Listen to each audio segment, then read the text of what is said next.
that they can rape, torture and murder our activists and infiltrate our trade union movements.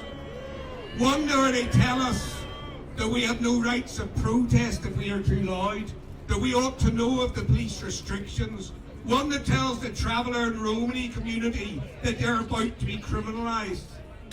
One that says that if there could be 77 prosecutions under the COVID Act for individuals who claim to have broken the rules, at the same time 134,000 complaints about unsafe workplaces and not one single prosecution of an employer.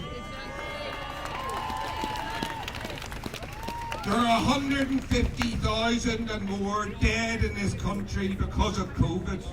They are dead because of a government that took decisions to make sure that working people were exposed to this terrible virus.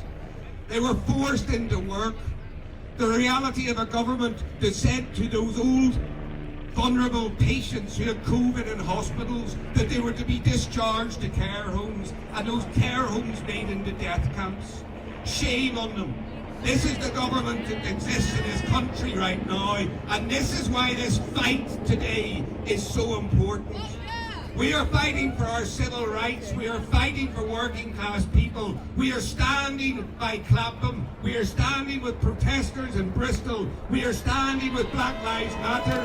We are standing with the people of Liverpool who see democracy taken from them. And we are standing for trade unions, collectivism and socialism. Those words, comrades, those words, justice, peace, solidarity, love, collectivism, rights, human rights. Those words exist because people fought for them. People lost their lives for those liberties.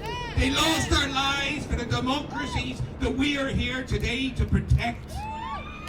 And why must we protect them? Why is this happening in front of our eyes? It is happening because we touched the power in 2017. We touched the doors of 10 Downing Street. We showed the world that there could be a better society.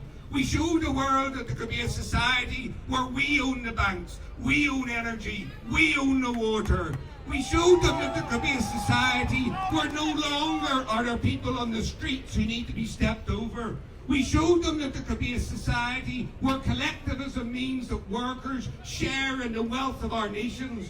We showed them a society where automation would mean that we would have more time and more wealth. And we showed them a society based on socialism. And it frightened them. It frightened them, comrades. It frightened them to the extent that they are using every lever or power that they have now to try and stop our voices being heard. But it will not work. There is a future.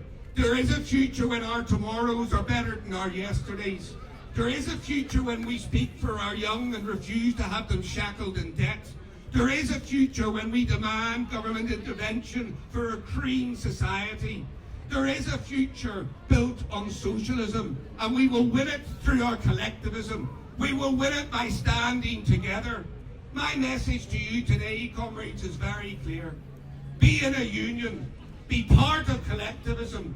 Be part of activism. Believe that you can change the world. Demand a change to the world and accept nothing less.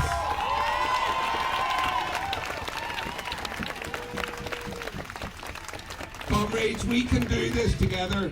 Be part of organised labour in order to send a message to the establishment, both parties of the establishment. Send a message to them very clearly that we are part of organised labour, and so as we can withdraw our labour.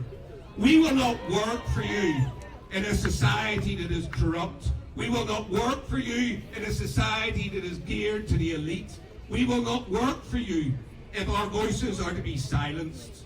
Be in a union and withdraw your labour. Solidarity, comrades.